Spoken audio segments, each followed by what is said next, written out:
Okay, so another type of risk is custodial risk. So we've mentioned this before also. And I've said, if you lose your private keys, then there's no backup. They're gone. If somebody grabs your private key, then they're just going to spend your coin. So you need to be very, very careful here.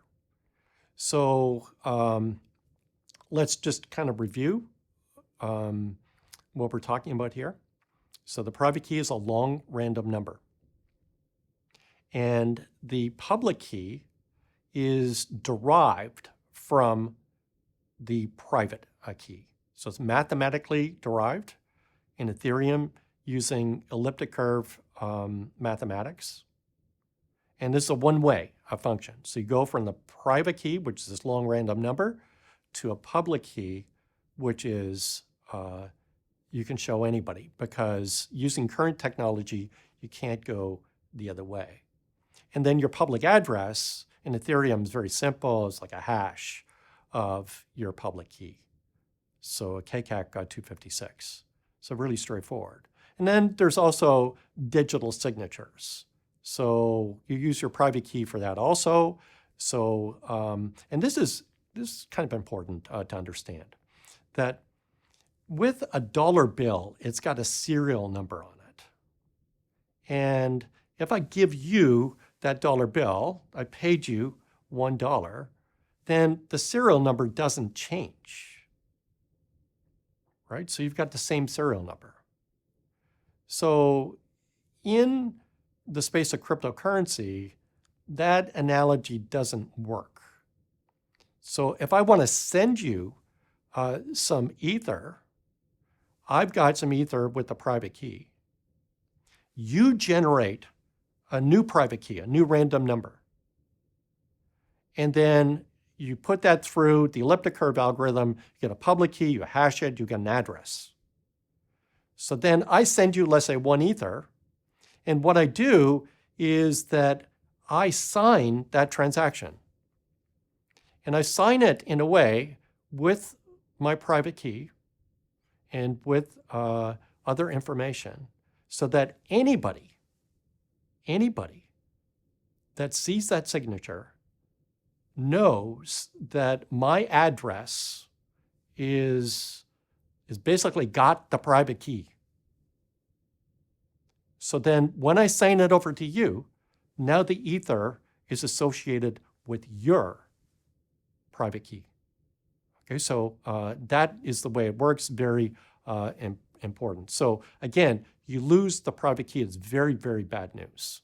Okay, so, and this is a type of risk. It's a different type of risk, right? So in traditional finance, you lose your credit card, somebody finds the credit card and starts to spend. Well, no big deal for you, because you call the credit card company and they undo all of the other spending. In this space, there's nothing like that. You lose the key, then that's it. Okay, so let's talk about different types of custody. There's self-custody. So this is your own sort of solution to store crypto assets, so you're not involving anybody else. There's partial custody, and this is where you share custody with somebody as a backup.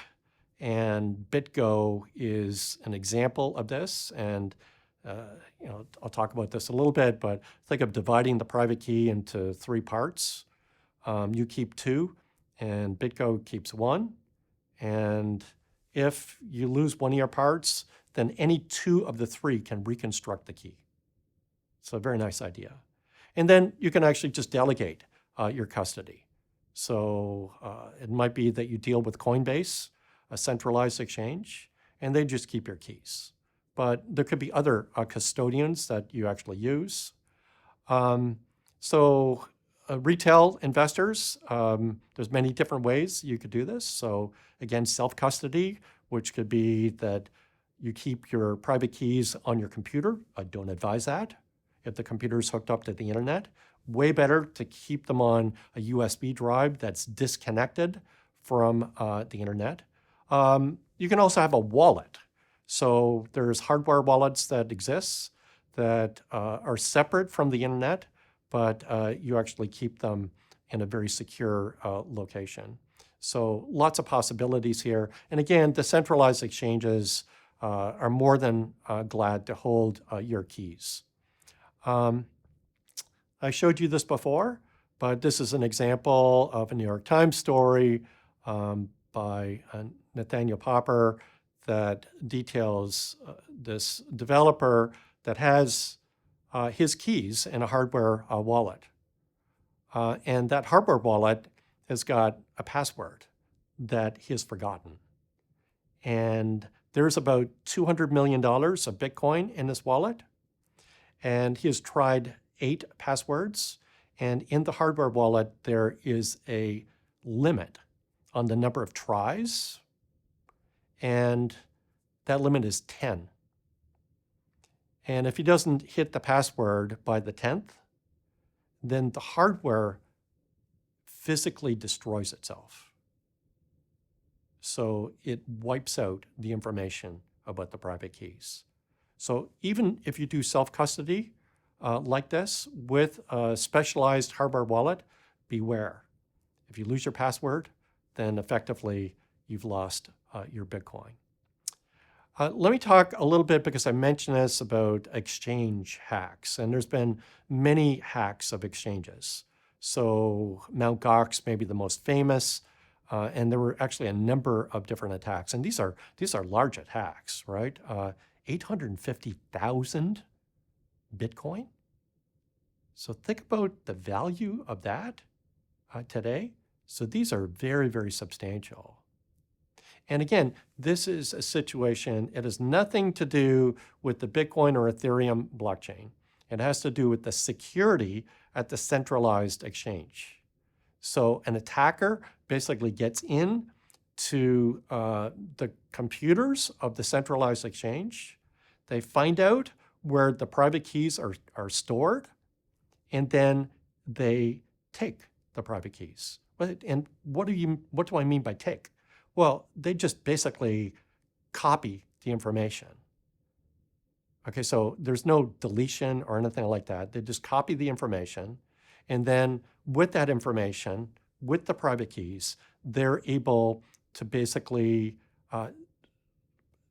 create a situation where they can send that token or coin to somewhere else that they control. Okay, so by the time that the hack is discovered, and let's say I've made the mistake of trusting my private key with an exchange. So the hacker comes in, sees the private key, and then basically spends that coin to send it somewhere else. Well, the private key still exists. The exchange has got it, but it doesn't have any coin behind it. So it's got a zero balance. Okay, and that's this idea that that you actually sign over the crypto in with a digital signature algorithm. You sign over to somebody else. So these exchanges, you can request your private keys. So it's a possibility. You can always ask them for the private keys. Just like in a centralized exchange in the stock market, you can request that the stock, which is usually held in your broker's name, you can request to your broker that the stock is transferred to your name. And that would take a couple of days to actually happen. So again, this is fairly common, and this is purely a result of inadequate security at these exchanges. And it's remarkable to me that some of these exchanges have had multiple hacks. So again, you need to be careful. So in terms of delegation of custody, you need to be careful, obviously. If you delegate to the broker potentially could be hacked. and then you would lose your wealth. So exchanges have kind of, decentralized exchanges have smartened up about this. So what they will do is have the private keys stored in what's known as cold storage. So be very careful not to have the keys accessible to a hacker. So what this means is they load up a USB drive with multiple backups of the same thing and keep those drives in a vault, not connected to the internet. So that's the cold storage. They also have what's known as a hot wallet. So just to do the daily churn of transactions, you need to have some keys available. You can't be going to the vault, unlocking it, and putting the USB key in all the time. So there are mechanisms whereby some of the keys are available, and those keys in the hot wallet are vulnerable to an attacker coming in. Coinbase is interesting because they're actually insured. So they've got an insurance policy that's written so that if there is a hack, then the insurer pays off.